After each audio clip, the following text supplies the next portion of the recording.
देखो शालिनी, मैंने साड़ी की फॉल लगा दी है और मैंने सूट की अच्छे से तुरपाई भी कर दी है। तुम दोनों का बहुत बहुत शुक्रिया। तुम दोनों की वजह से मेरा दर्जी का काम कितनी जल्दी हो जाता है, वरना अकेले ये सब कर पाना मेरे लिए बहुत मुश्किल था। बातें बाद में कर लेना, ये लो जल्दी से नींबू पानी पी लो।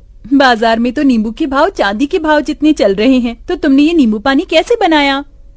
वो पड़ोस वाली काकी है ना, उनकी नौकरानी आज नहीं आई थी, तो मैंने उनके घर के थोड़े बहुत काम कर दिए थे, इसलिए उन्होंने पैसों के बदले मुझे ये नींबू दे दिए। ये भगवान भी कैसे कैसे दिन दिखाता है। हम गरीबों को गर्मी के मौसम में नींबू पानी पीने के लिए भी हमें कितनी मेहनत करनी पड़ती है। अदिति की बात सुन बाकी बहुएं उदास हो जाती हैं। शालिनी इन सभी बहू में से सबसे बड़ी बहू थी जो दर्जी का काम करती थी।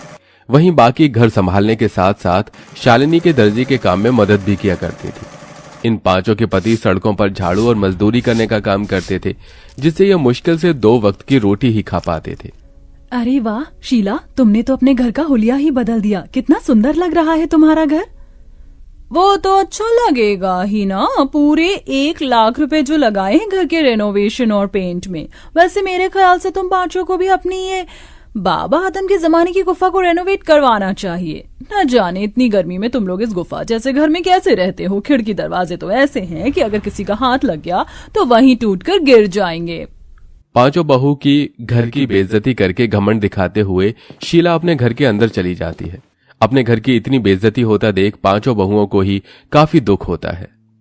अरे बाप रे बाप, ऐसा लग रहा है कि धरती लोक पर नहीं बल्कि सूर्य ग्रह पर पहुंच गया हूँ। कितनी गर्मी है। इतनी गर्मी में गुफा में सोओगे तो गर्मी नहीं तो क्या ठंड लगेगी? क्या गुफा? और नहीं तो क्या, ये गुफा क्या आप लोगों को घर दिखाई देती है? शादी को इतना समय हो गया है लेकिन हम एक ढंग के किराए के मकान में भी नहीं रह सके। कभी कभी तो लगता है इस गुफा जैसे घर को छोड़कर जंगलों में चले जाऊं और वहीं रहूं। याशिका की बातें सुन सभी लोगों को इस बात का एहसास तो होता है, लेकिन अपनी गरीबी और लाचारी देखते हुए वो कुछ नहीं कहते और ऐसी गरीबी में उनके दिन बीतने लगते हैं। अमृता, अगर तुम न होती तो इतनी गर्मी में हमें ये ठंडा पानी पीना भी नसीब नहीं होता। जमीन ठंडी रहती है ना, इसलिए मैंने पानी के मटके रखना शुरू कर दिया था ताकि कड़ी से कड़ी गर्मी में भी हमें ठंडा पानी मिल सके। कल रात थोड़ी बहुत चैन की नींद नसीब हुई थी। वैसे ये कपड़ा गीला कर ओढ़ कर सोने का आइडिया सच में कमाल का निकला। अब तो मैं रोज ऐसे ही सोऊंगी।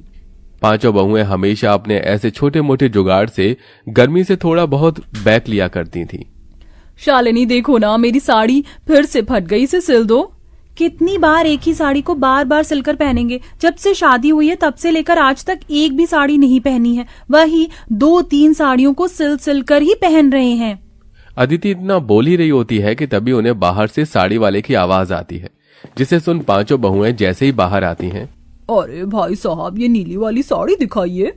अरे बहन जी, आप लोग वहाँ क्यों खड़ी हैं? देखिए मेरे पास एक से बढ़कर एक साड़ियाँ हैं, बनारसी, सूती, लखनवी, जरी वाली। बताइए कौन सी साड़ी दिखाऊं?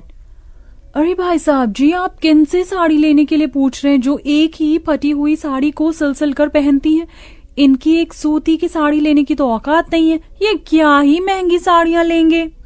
अपनी पड़ोसन मोना और अलीशा को अपनी इतनी बेइज्जती करता देख पांचों बहू की आंखों में आंसू आ जाते हैं और वो सीधा घर के अंदर चली जाती हैं। पांचों बहुएं इस गर्मी और गरीबी से परेशान हो चुकी थीं।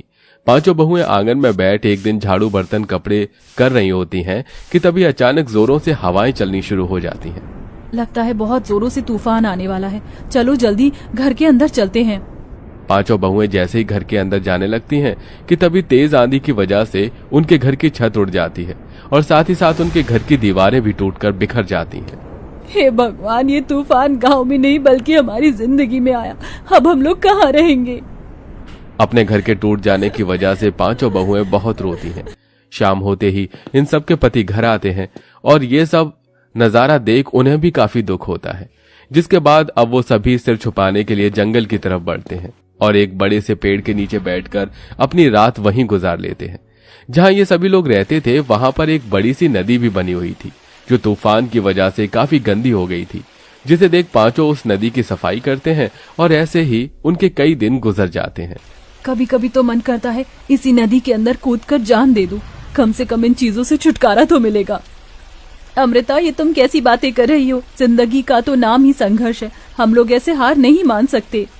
शालिनी की बात सुन नदी किनारे बैठी सभी बहुओं की आंखों में आंसू आते हैं। तभी उनके आंसू नदी के अंदर जा गिरते हैं।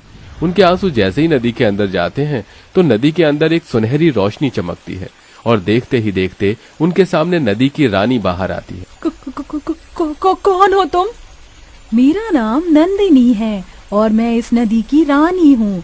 तुम पांचों ने मेरी नदी को साफ किया, यहाँ आसपास सफाई रखी और आज तुम लोग बैठकर ऐसे रो रहे हो।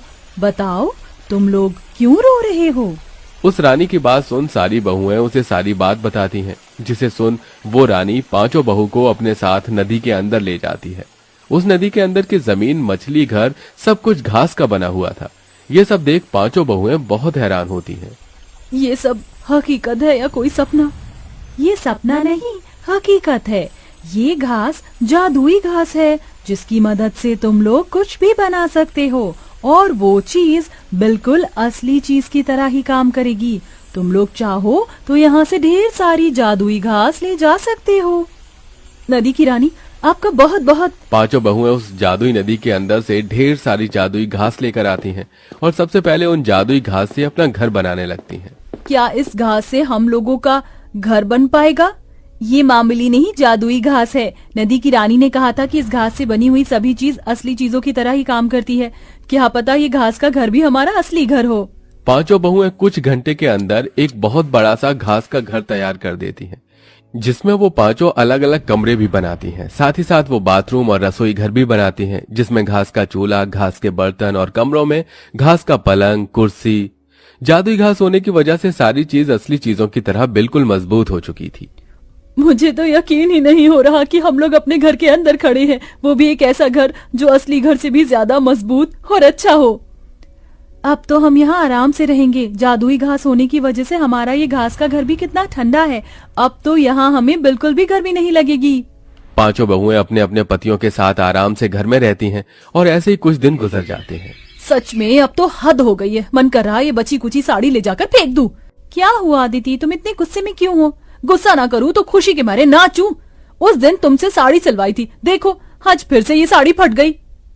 अदिति की बात सुन शालिनी के मन में एक ख्याल आता है, जिसके बाद शालिनी दोबारा उस जादुई नदी के अंदर जाती है और वहां से ढेर सारी जादुई घास लेकर आती है और अपनी सिलाई मशीन पर बैठकर कुछ घंटे के अंदर ही घास की बनी हुई 5 साड़ियां तैयार कर देती है।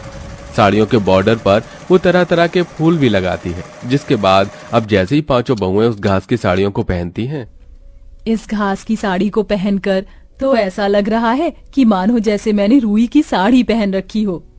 अब इन घास की साड़ियों में हमें बिल्कुल भी गर्मी नहीं लगेगी और हम आराम से रहेंगे। पांचों बहुएं उस घास की साड़ियों को पहनकर काफी खुश होती हैं। जिस तूफान से इन पांचों का घर टूटा था, उस तूफान में गांव में और भी कई लोग थे जो बेघर हो गए थे।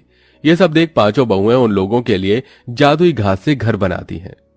अरे आप लोग तो हमारे लिए देवी हो। जो चीज सरकार और अमीर लोग न कर सके वो आपने कर दिया। आपका एहसान हम कैसे चुकाएंगे?